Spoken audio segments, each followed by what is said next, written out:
Good evening, everybody. Happy Tuesday. We are opening night of the renovated Season 1 Chair League Division 2 game coming to you from a muggy Los Angeles, California. Thanks to both teams for letting me cast tonight. I'm trying to, if I look a little distracted, it's been a little bit since I've casted, so I'm trying to make sure everything is good, and so far we are good to go. So looks like cool.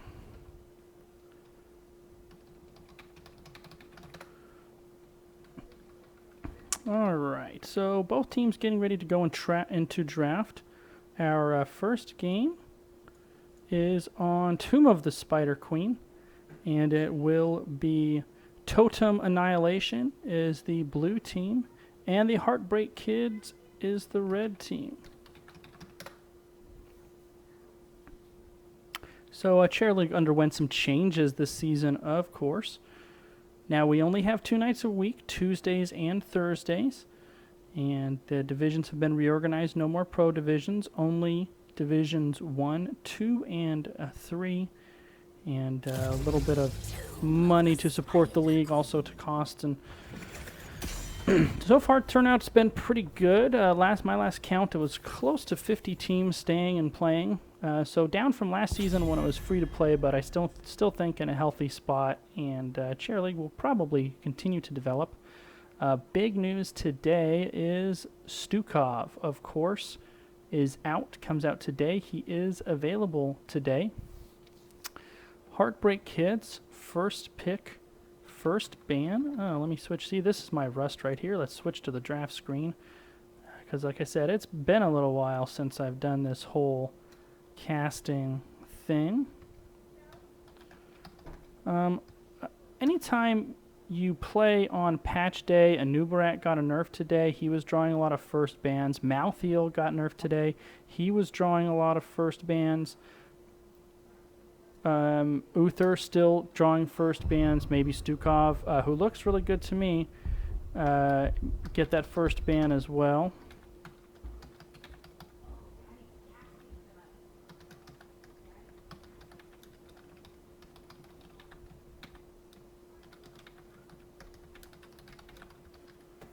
All right. Sorry, got distracted there for 1 second. But now we are back, and it is Zool, the reworked Zool, getting the first ban on Tomb of the Spider Queen. He does clear, and he rotates very quickly. Also, with his rework today, he does do, hi honey, he does do a lot more damage in team fights. He's a lot more participatory in team fights after today's rework from what I've seen, whereas before, he just didn't have a lot to contribute. Totem Annihilation responded with the Malthiel ban. He's very oppressive, tough to deal with, and there's the Stukov. Like I said, I think he's really good. Stukov Genji in response to the Uther first pick, and those were very quick selections from Totem Annihilation. My squad had our first game tonight. We ran Stukov both games. Especially if you're able to get a level lead, he is really, really good. So it's early. It's hard to say after 1 day. Hi, sweetheart. But I do think, as it stands now, he may end up getting a little bit of a nerf once he settles into the meta. That is me, I know. My daughter is joining us, our co-caster today. So if you hear her in the background, she just got home. Anubarak Greymane. Very traditional, straightforward composition from the Heartbreak Kids. Anubarak, one of the top tanks who will definitely stay in the meta even after his health nerfs today. Greymane, I know, yeah. Greymane selected to go with Uther, so a very straightforward, traditional style comp to start with. For HBK, frontliner, healer, assassin, they really have a lot of different places they could take that draft, leaving those last 2 picks for many, many different selections they can choose from. And Zagaraban, I don't see too much of her. It's a little surprising, although Tomb of the Spider Queen is probably Zagara's best map. Totem Annihilation still needs to get some frontline help and a primary assassin, of course, whereas the Heartbreak Kids really can go any one of a number of different directions. So let's go back to Stukov. From what I've seen, he has really nice sustained healing, respectable burst healing, but of course if the team plays it right, he can do that to the whole team. So when you really want to play around the cooldowns of his W, or I think, no, the W is the offensive pustule. You want to play around the cooldowns of his healing virus and of his bio kill switch. And if you can, pick a target and blow him up before he can get that healing in, which is why a Zarya pairs so well with Stukov or a Tassadar. Something to kind of cover up his weakness as a healer, which is that one individual target you want to pick out. Diablo, banned by the Heartbreak Kids. That's a nice ban. He's very nice on Tomb. He knows that Totem Annihilation needs a tank, so that's a nice ban coming out from the Heartbreak Kids. We're going to check my volume a little bit here. Give me just 1 second. Stand up, baby.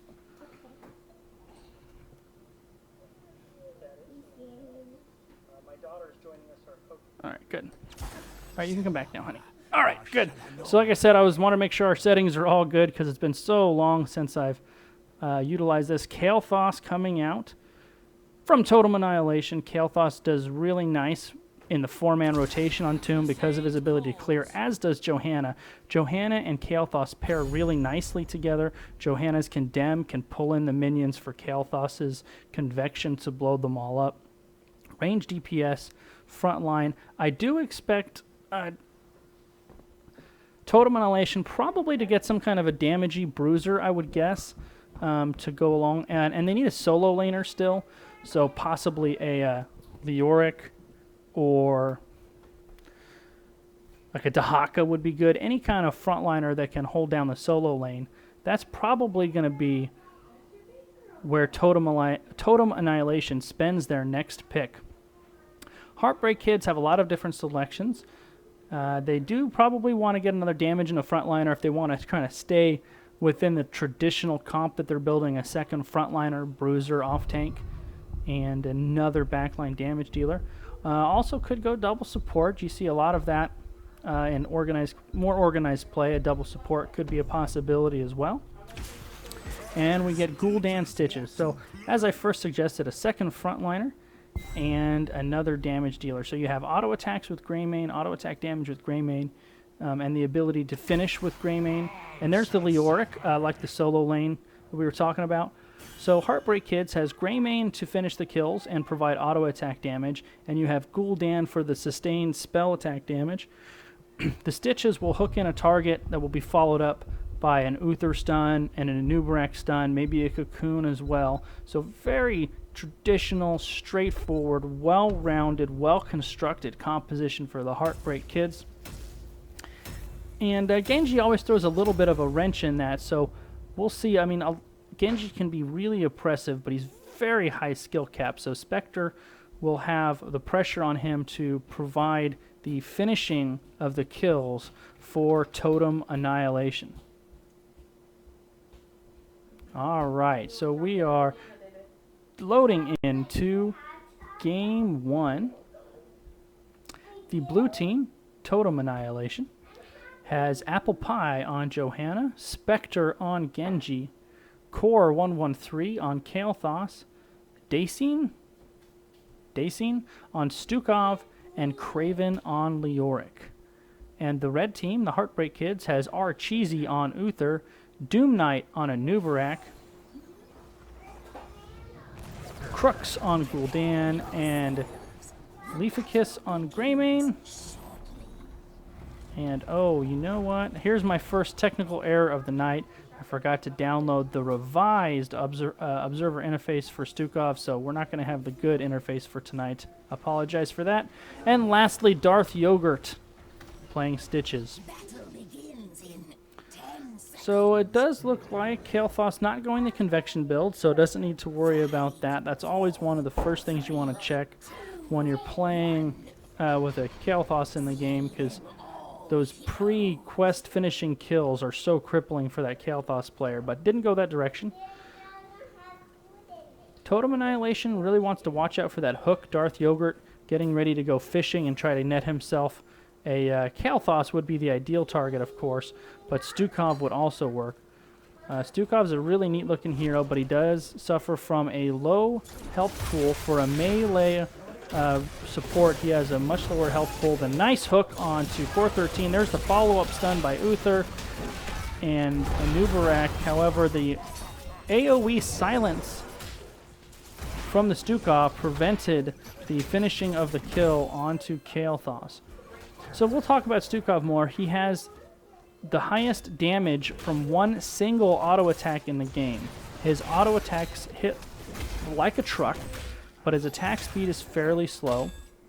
And even though you want to get those auto attacks in, of all of the melee supports, he actually has the lowest health pool, so you really want to be careful with your positioning. In the bottom lane, it looks like it's going to be a Gul'dan and a Leoric. Poor solo laners, when you're casting, get kind of get to be the forgotten men. Just missed the hook onto Stukov, but we'll try to pop in there from time to time as we check on the rotating. Spectre doing what Genji does, just hanging around in the flanks, being annoying, putting out a lot of poke damage until he's able to dash in and potentially finish off a target. Nice scattering to prevent the spread of the living bomb. Let's go check in on our solo laners. Gul'dan pretty low, so it looks like Leoric is winning this lane, putting pressures on Gul'dan and the Heartbreak Kid, forcing Crooks to tap.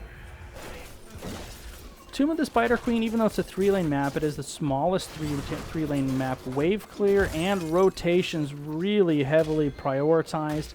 You can see that in the construction of both of these teams. It's also probably one of the more snowbally maps. Genji rotates down and finishes off Gul'dan. I apologize, I definitely should have caught that kill, but a nice rotation out of Genji. It can be one of the more snowbally maps if you can take that first turn in and run with it. It puts a lot of pressure on the team that's behind, because not only are they behind and trying to turn in, but they end up carrying around so many gems, and it really takes a lot of patience deciding when to engage when you're the bank of whatever hero you happen to be. So early game advantage, I would say just a tiny bit to Totem Annihilation. They're controlling the 4-man just a little bit better, and of course they did rotate down and pick off Genji.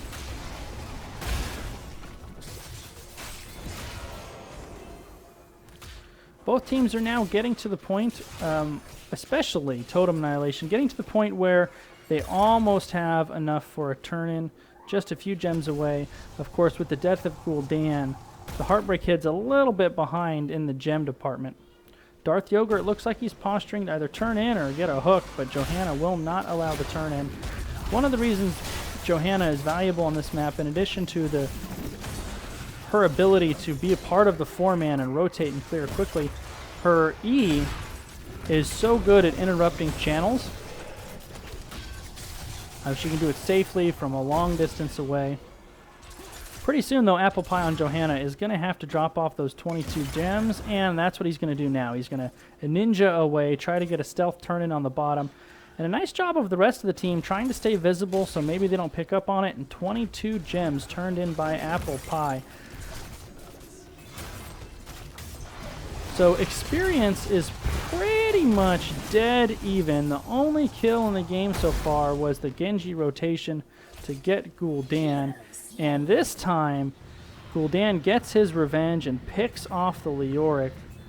That will actually, just for a second, lose enough gems for the turn-in from Totem Annihilation.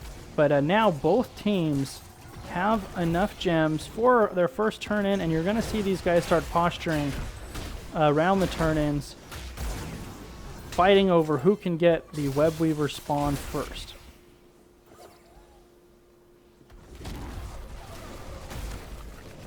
"21 gems trying to be dropped off by Doom Knight on the Anubarak, and he is successful. Heartbreak Kids initially didn't look like they would get it, but they are very, very close to the first turn-in. Johanna, though, going in and just holding the line like she does. Uther goes down. Johanna standing strong and just holding that front line for all of her range damage to follow up, get the Uther. It looks like Stitches might go down too. Genji must not have had his dash or didn't want to risk the 6 gems, more likely. Both sides now very, very close to their first turn-in, and it looks like Leoric got the first turn-in of the game for Totem Annihilation. Generally in the first turn-in, unless you have like a Sylve and an insane push comp, you're probably not going to get any forts. You really want to focus on getting walls and wells. The more walls and wells you can get, the more successful that first turn-in would be. And hopefully it will allow you to win the race to level 10 and allow you to snowball from that point.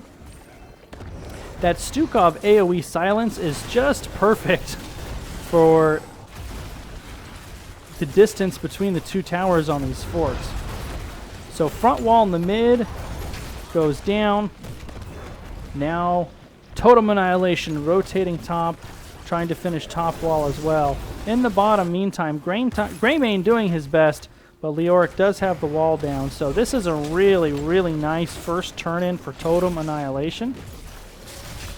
They are able to get all 3 walls, and they're on the verge of hitting level 10. They will get there any moment. This is a good chance to... Whoop, not during the middle of a fight. We'll check on that in a minute. We're going to compare the healing numbers from Stukov to Uther. In our 2 games, Stukov's group healing numbers were just so ridiculously good. All right, let's go ahead and pop that now. 14,000. So they're about dead even. Level 10 reached for Totem Annihilation. We have Phoenix, Entomb, Dragon Blade, Blessed Shield, and I assume that's Massive Shove. And it is. Massive Shove for Stukov. Doom Knight might be in trouble here on a Nubarak. I wonder if Johanna uses her ult to secure the kill. And, oh, she does, but the timing on the burrow, making a Nubarak unstoppable, allowed him to live. Top fort goes down anyway. Heartbreak Kids are going to focus on getting 10 and then trying to force their first turn into the game, while Totem Annihilation is going to go back, tap their wells, fill up on mana, fill up on health, and be ready to goaltend while they collect enough gems to try to secure their second turn-in of the game. So early game structural and level advantage going to Totem Annihilation. Still only a combined total of 3 kills in this game, so both teams have been fairly clean. No real picks, no terrible mistakes or anything where you really beat yourself up about it. Now we have 10 for the Heartbreak Kids. It looks like that is Divine Storm, and it is Divine Storm, Cocoon, Horrify, Cursed Bullet, and Putrid Bile. So Heartbreak Kids, despite Johanna's annoyance, are able to get top turn, and there's the hook on Apple Pie after Iron Skin was down, so good timing on that, but no follow-up on the hook there. Heartbreak Kids will get their return turn-in, and it's going to be a little harder for them to get as much value as Totem Annihilation did, simply because the lanes are shoved so much more further out. They've got more ground to cover before they actually get to blue team's walls. Little fight breaking out here in the top, 11 versus 11. Horrify splits off a Genji and a Leoric. Everybody gets away safely. Phoenix going down, zoning out 4 members. Dragon Blade, Genji going nuts. He does get stunned and Divine Stormed, and down goes Genji. He went in with the Dragon Blade, but Uther, the double stun, really locked down that Genji when he dove in the midst of his team and allowed his teammates to mop him up. So first team fight victory of the game for Heartbreak Kids.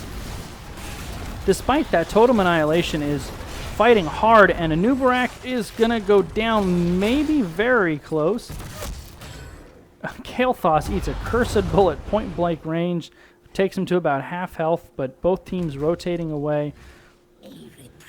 So despite the kill, game still even, maybe a slight advantage to Totem Annihilation structurally. They got almost all the walls. The only wall that Heartbreak Kids was not able to destroy was maybe the most important lane, top lane, which is the boss lane. Totem Annihilation now posturing, trying to land their second turn-in of the game with both teams at 12. The Heartbreak Kids are not simply going to allow that turn-in, though. So we're going to see these teams posture around each other. Anubarak dives in deep onto the Kael'thas, and then a massive shove puts Anubarak all the way back. We're going to see so many funny clips on Reddit of that particular ultimate. I think that's the first time we've seen it that game. The healer peeling for teammate, for Kael'thas, his teammate, and also allowing the turn-in as well. So second turn-in for Totem Annihilation. It looks like they will get this bottom fort without any contest from the Heartbreak Kids. And there goes bottom fort. Heartbreak Kids, a talent tier behind, are going to rotate. It looked like Totem Annihilation was considering a bush party, but then thought the better of it. They're just going to do the more traditional frontal assault on this mid fort. This is the only level 1 fortification standing. There's massive shove again. Great angle, completely removing Stitches from the fight. Anubarak taking a ton of damage, and that right there, that was today's health nerf that killed Anubarak, because I've played him a couple times today. You can definitely feel the lower health pool on him, and it made the difference right there. Low life bars for Totem Annihilation, but nobody dies and they get away. Dacin on Stukov has had a couple of really nice massive shoves, really working those angles to clear out the front line of the Heartbreak Kids.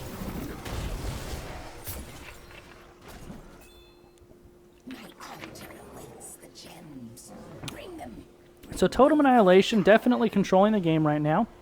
They don't have a turn-in, but they do have a structural advantage. 2 of their enemy forts have been destroyed, and they also have about a level and a half advantage as well. The red team was able to sneak a turn-in in the bottom, though. So both teams now have 2 turn-ins, and red posturing for a hook. They're going to try to grab somebody and blow them up.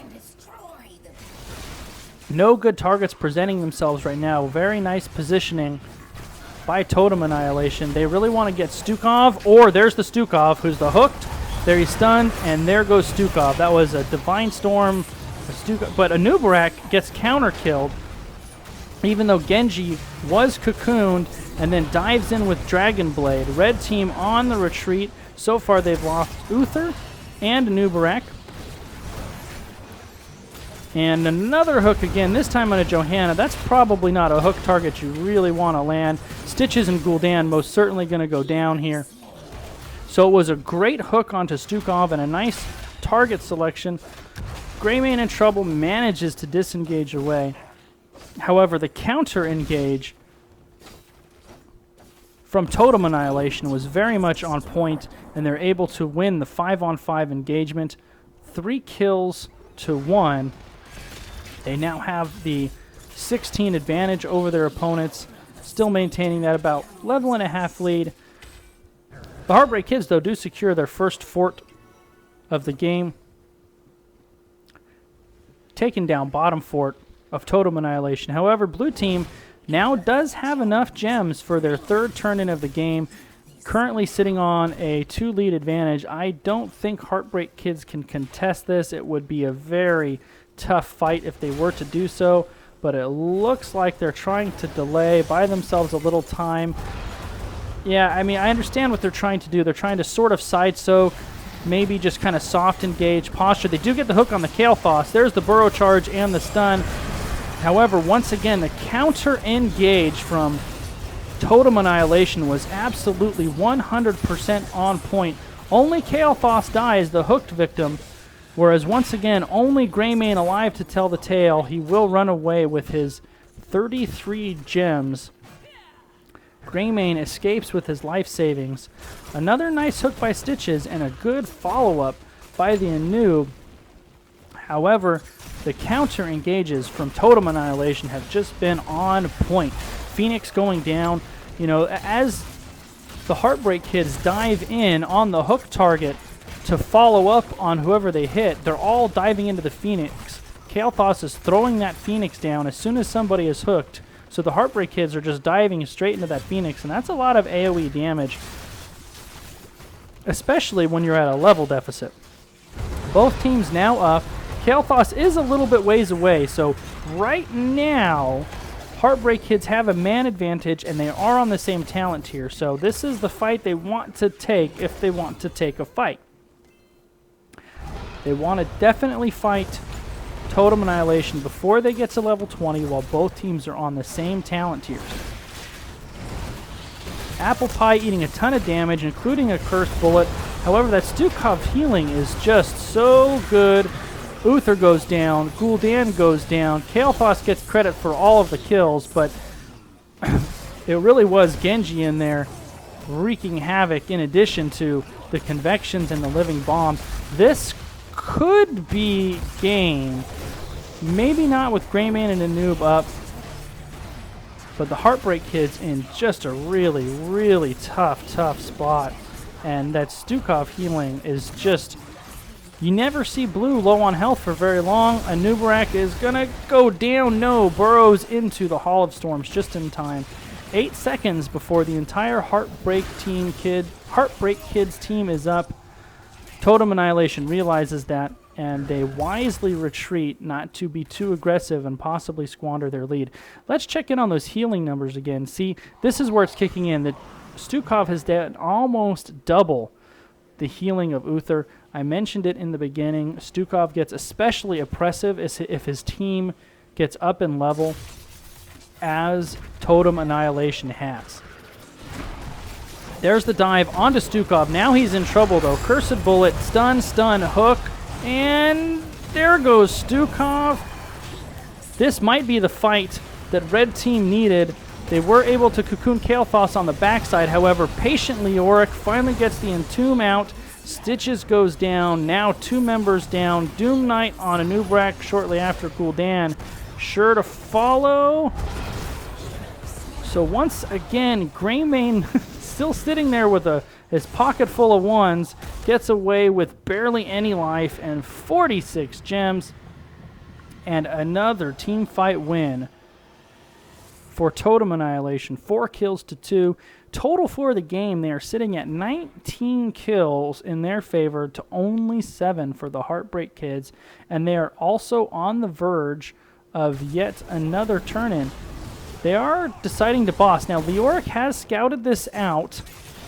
However, I don't think Heartbreak Kids are going to be up in time. And a minute 18 boss at level 20 with no keep in the way, this boss should end the game, I would think. It's going to take a very desperate Alamo-style defense by Heartbreak Kids. They will have their full team up, but they won't have level 20. They won't have any fortifications to assist in the defense.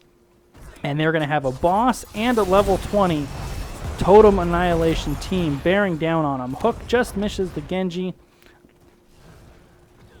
Heartbreak Kids falling back. Both teams posturing, looking for an opening, waiting for somebody to make a mistake. And now the damage starting to go out on the boss. However, it's not going to be enough. I don't think this boss is going to go down fast enough. And here is the fight for the game. Johanna eats a Cursed Bullet, takes a lot of damage. Gilnea's Cocktail doing a lot of damage too. Core Shield still up. Cocoon goes out. Nobody has fallen yet. Genji diving all over the backside. However, with the Hall of Storms, they're able to stay up, although now the red team health bars are going down. Stitch is the first to fall. Uther shortly after. Core at 6%, 1%, and a pretty close early game. That oppressive Stukov, though, once Totem Annihilation was able to get up in level, his healing just absolutely took over. Totem Annihilation able to get the Game 1 victory in our best of 3 set. So Heartbreak Kids get to decide the map for game number 2. And Totem Annihilation will get first pick for game number 2. Those things will of course switch if there is a game 3.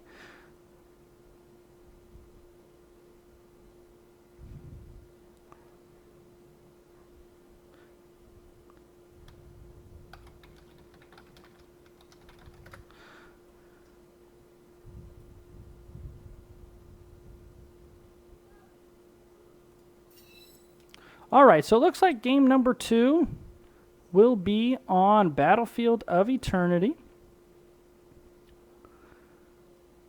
One of my favorite maps, I think, in my humble opinion, the best 2-lane map in Heroes of the Storm. A lot of fun to watch. So both teams slowly getting into lobby while we wait for them.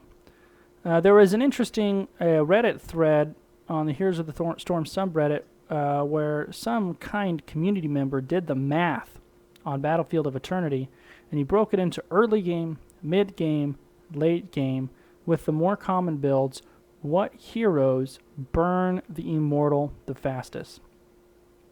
The surprising answer for the early game, levels 1 through 7, is Rhaegar, assuming you take the double lightning shield at 1.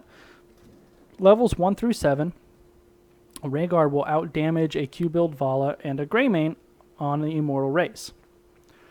Mid-game and late game, it is Vala. Greymane is about number 2 and 3 throughout. So, on Battlefield of Eternity, single target damage on the Immortal, definitely the name of the game. D.Va is also solid here because of her self-destruct is such a large zoning area. You can zone the enemy team for defense. So that's always an option. D.Va very good on Battlefield of Eternity.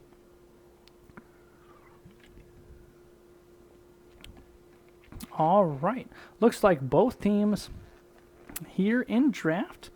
The lobby is set. The draft settings are set. And we will have game 2 going very soon. So I thought that was very fascinating that Rhaegar is actually the fastest burner in the early game. That's not something that you would have guessed without actually crunching the numbers. The other thing that came out of that thread, at least to me, is Lunara not as good at it as you think she would be. She was actually kind of middle of the pack of the heroes that he did the math on. So, Lunara not as good as you think she is on Battlefield of Eternity, even with Nature's Calling. Totem Annihilation. Ban Malthael. Will we see the Stukov ban coming out of the Heartbreak Kids?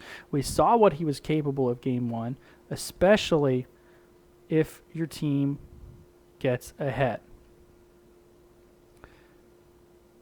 When we checked the healing numbers comparing Stukov to Uther about 2/3 of the way through the game, Stukov had almost doubled Uther's healing throughput. And Uther's an excellent support. So you got to think Heartbreak Kids have to be considering the Stukov ban. Genji was also a problem. Maybe they're considering a Genji ban. And there's the Stukov being hovered, and there he goes. I think that was a good decision. He really excels, too, when he can stay in the 4-man, and Battlefield of Eternity is a map that's traditionally done with a 1-4 split, so that's something Stukov would be pretty good with. First pick for Totem Annihilation. You do see a lot of first pick Greymanes, Valas. Genji is still out there, and they showed they're very capable of doing some work with Genji, so you could see that. And it is. So first pick Genji for Totem Annihilation. I do expect to see one of the burners here coming out from the Heartbreak Kids. Either the Vala or the Greymane. Nubrak is still out there. They showed they like the Nubrak. He's still good. Uther is still sitting out there as well. I would really like to see one of the assassins that specializes in burning this Immortal, though. So I want to see a Greymane or a Vala here.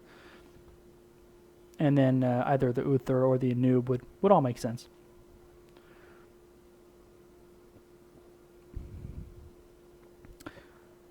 Varian also is a good response to Genji because of the taunt. He can hold them in place.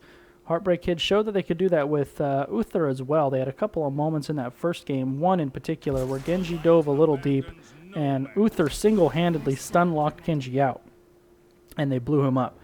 So, as I suggested, they did go with the Vala and the Uther.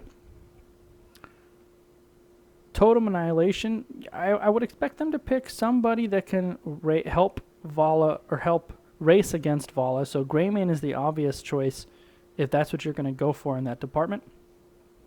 You don't see Tyrande much, but if you are going to see her, this is the map that it's going to be on BOE. Her Hunter's Mark absolutely wrecks the Immortal during the Immortal phase. Anub'arak is still on the board. Could see either one of those. They had a really... Apple Pie did a nice job on Johanna, although I don't think you're going to see Johanna picked up quite so early in a draft on Battlefield of Eternity. This isn't really... Li Ming Diablo, I like that. Li Ming, although her damage output will not rival Vala, what Li Ming does better than any other hero on Battlefield of Eternity is safely poking from a distance, especially when the Immortals are in the other team's side of the map. And when that happens, you'll see the team's posture around in the middle a lot. Li Ming is the hero that can throw in orbs and magic missiles and burn it down very safely from a distance. Malfurion ban trying to choke out the supports. Heartbreak Kids are. So I would be surprised not to see a Rhaegar from the side of Totem Annihilation. Before they get there, though, they're going to do a ban here, and they do ban the Greymane. Yeah, if Heartbreak Kids got their hands on Greymane there, there's just no way that Totem Annihilation could win a race without winning a team fight first. So taking away Greymane makes a lot of sense. Greymane is just kind of always good, not even on Battlefield of Eternity. He's just maybe the most well-rounded, fits into any comp assassin, ranged assassin in the game right now, maybe. So getting Greymane off the board if you're not going to take him yourself is really never a bad idea. So 2 selections coming out of the Heartbreak Kids now. 19 seconds left before we see them. We're going to see a tank. Artanis with Amateur Opponent is a good selection for Battlefield of Eternity. Not only that, with the Uther, if you land a swap, you have the follow-up to lock somebody down. With a Li Ming and a Genji on the other side, though, not a lot of easy targets for Artanis to hit. And Tassadar. Tassadar is technically categorized as a support. We all know he's not a support, though. He's really more of like a damage specialist who can kind of throw shields out there from time to time. But I like that pick. Tassadar with the slowing beam on his basic attack can be really aggravating. I play tank on my team, and when there's a Tassadar on the other team just constantly putting that beam on you, it's very frustrating. It really limits your mobility, and he can do it from fairly safe distance away. So I do expect Tassadar to come out with an auto attack build here. From a distance, especially when So last 2 picks for Totem Annihilation. A support is going to be coming here, obviously. I expect it to be Rhaegar. And then after that, they could, I suppose, go another ranged assassin. They could go another frontliner if they wanted to. There's the Rhaegar, and once again the Leoric. So they're going to put the Leoric in the solo lane with the Diablo, Rhaegar, Li Ming, Genji in the bottom. The Genji Li Ming combo, we didn't touch on this when they first selected it, but it's a double reset combo too. Genji gets a reset on his E, Li Ming gets the resets on all of her abilities, so that makes team fights can be very snowbally if Genji and Li Ming keep resetting each other. So also something to think about. I think the Heartbreak Kids have to take another tank here. Artanis, I don't think, can hold that front line by himself, especially with the Drain Hope. He's such an easy target for it, so they're going to need to give him some other kind of frontliner to hold that line. Anub'arak is still out there. They could do an Anub'arak if they wanted to. And that's a reflection of the nerfs he got. Is yesterday, Anub'arak would never make it this far in a draft. His health nerf was fairly sizable. and they go with the Varian. I like the Varian pick. He's durable, and he's a nice soft counter to Genji as well with the taunt. Both teams now in the swap phase. One of the great additions they made a few months ago was in custom games and tournament draft mode, you can switch heroes after the draft. So that allowed Chair League and other tournaments to not have to use third-party drafters anymore. And I can tell you as a caster, that's fantastic. It was such a pain to swap from third parties to the game and alt-tab out, and it just makes the games go faster, the casts go faster and smoother. So here we are on Battlefield of Eternity, Totem Annihilation, the blue team, Diablo being played by Apple Pie, Genji once again being played by Spectre, Li Ming played by Core 113, Rhaegar being played by Dacine, and Leoric being played by Craven. The red team, the Heartbreak Kids, we'll have Doom Knight on Varian, Darth Yogurt on Tassadar, Crooks on Artanis, Leficus on Vala, and Archeesy on Uther. So anytime you have a Varian, he is really very limited before 10. When he gets his heroic, that's what really rounds him out. So I think Heartbreak Kids will be at a slight disadvantage until they hit level 10.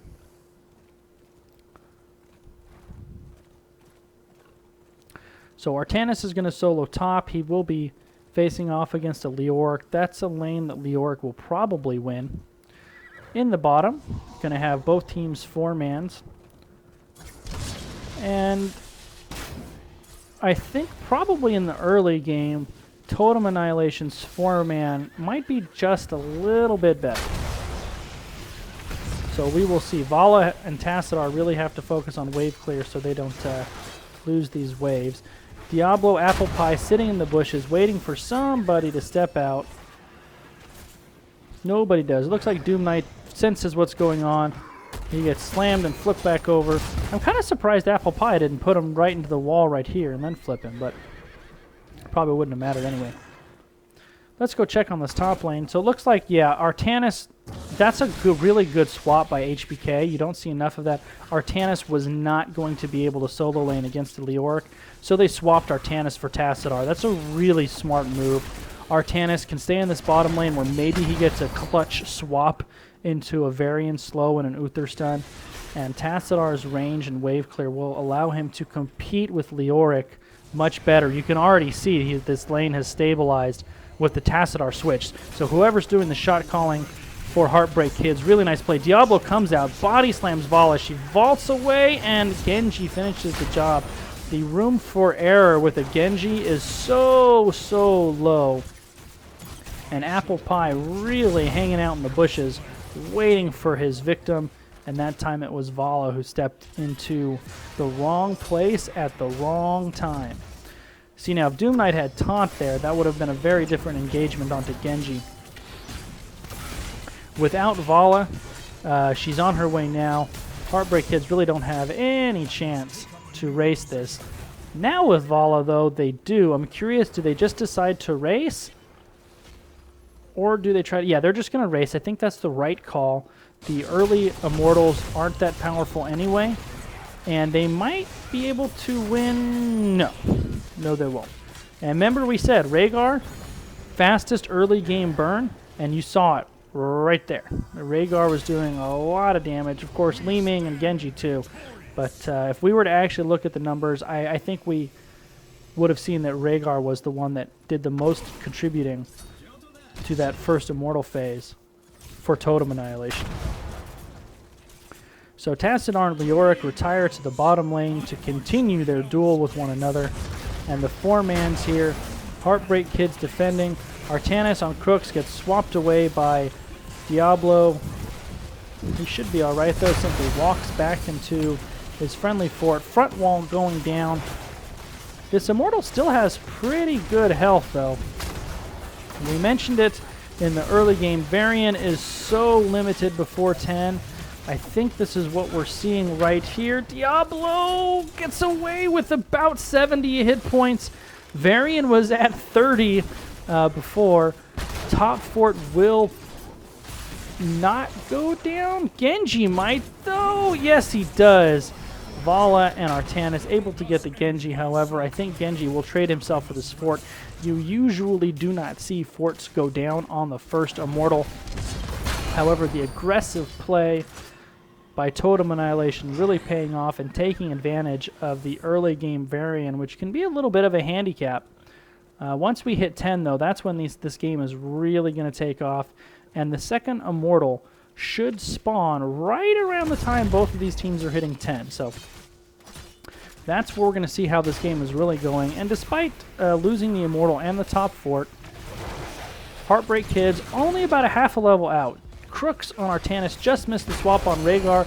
They are forcing Totem Annihilation off the point. Rhaegar is low and he is almost certainly going to go down. Diablo isolated out a nice shield wall from Doom Knight, catching the orb, taking no damage. 2 picks, Rhaegar and Diablo. Heartbreak Kid showing signs of life, stealing the camp, and killing 2 members. In the bottom, we see Tassadar is continuing to bully Leoric. Once again, I'm going to commend whoever made that decision to switch Artanis with Tassadar. Was a fantastic choice, and Darth Yogurt doing a nice job of bullying poor Craven out. It's just a bad matchup for Leoric. So with the picks and the Tassadar success in the bottom lane, the Heartbreak Kids have now taken the very slight level lead. So neither team will be at 10. I miscalculated. They're both going to be right around 8 when this Immortal spawns. So advantage will be to Totem Annihilation until Varian gets his ultimate. This is where Li Ming, I mentioned when they drafted her, this is what she does well. When the Immortals are in this position and both teams skirmish in the middle, if Li Ming can get to this middle area, she can put a lot of damage out. So Heartbreak Kid's not letting that happen. They are controlling this middle area, and they are actually getting the poke down. Varian does get isolated out by the Diablo, pops the shield wall. Darth Yogurt took a massive stun, though, and they're actually fighting under Blue's Immortal. You don't see that happen much. They don't stay there long. A nice shield wall again from Doom Knight, negating the orb from Li Ming. He's really timed some of those shield walls very well. And once again, Heartbreak Kids owning the mid lane. Tassadar has split off to the bottom to clear Blue's mercs. Leoric and Genji have done the same at the top. Now Heartbreak Kid's going to get aggressive. They see Genji and Leo in the top. They know they have an advantage, and they're going to go for halftime. They're going to try to burn this Immortal down and win the first half of the Immortal lane phase, and they do, but Artanis is very low, trying to withdraw. He gets away with less than 30 hit points. Varian, however, not so lucky. Heartbreak Kids in full retreat. Darth Yogurt doing everything he can to hold the line, gets stunned, body slammed by Diablo. Down goes Tassadar.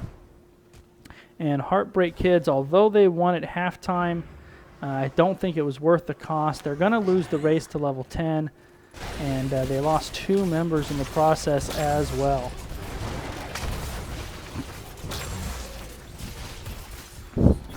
So retook the initiative, did the Heartbreak Kids. Didn't last long, though. Totem Annihilation responded, taking out 2 members, and they're going to hit 10 momentarily. I would imagine with the 10 advantage that they're going to get right as this is. There it is. This bottom fort is not long for this world. Heartbreak Kids will not be able to contest this hard. They're going to side soak and race to 10 as quickly as they can. This fort surely going to fall. So as far as heroics, we have Apocalypse for Diablo, Dragonblade for Genji, Wave of Force for Li Ming, Ancestral Healing for Rhaegar, and Entomb for Leoric. There goes the fort as expected. Diablo dives in, flips over Uther. APOC timing was just a little bit off. Ancestral Healing keeps Diablo up. Uther very low on the backside. That was a nice fighting retreat from Heartbreak Kids. Especially considering they didn't have level 10. They handled that very, very well. They're getting close to 10. Bottom keep will stay up, but the wall will not. So, structural lead once again to Totem Annihilation. However, finally, Heartbreak Kids composition will be coming online as they reach level 10. Of course, Taunt on Varian, Rain of Vengeance on Vala, Tassadar, Artanis, and Uther not showing quite yet. Suppression Pulse, I believe that is on Artanis, and it is. Divine Shield on Uther, and Force Wall on Tassadar. So with the addition of Taunt and Divine Shield and Suppression Pulse, Heartbreak Kids composition just got much, much more durable, and they have caught them split. Heartbreak Kids rotating hard, and they're going to catch 3 members up here. This is a 5-on-3 in favor of Heartbreak Kids. Li Ming goes down very quickly. Diablo soon to follow. Leoric knows to get out of there. And very good, very strong rotation by Heartbreak Kids. They were able to sniff out that the Totem Annihilation team was split and make a good swap on Genji. He has forced to dash away. Not easy to hit a prism swap on the Genji.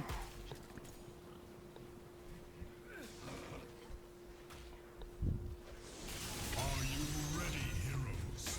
We approach your position. So third Immortal phase of the game. Both teams on the same talent tier. All members of Totem Annihilation are up. Both teams time the Merc Camp, and they will be in the offensive position. This will favor... Nope, I lied. I was going to say it will favor Vala's team, but not at all. Look at just how quickly Totem Annihilation destroyed that Immortal. Both teams... No, they're going to go clear instead. Totem Annihilation in defensive positions.